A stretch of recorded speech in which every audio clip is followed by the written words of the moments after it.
Want to know how to delete plugins in WordPress? Well, no worries. In this video, I'm going to show you an easy step-by-step guide on how you can do it. It's super simple and under a minute, so let's get straight to it. Now, first things first, simply open up WordPress and make sure you are under the WP admin.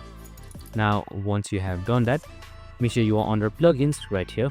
Now, since we want to delete plugins, make sure you want to install plugins and not add plugins. As add plugins just simply takes us to the plugin store.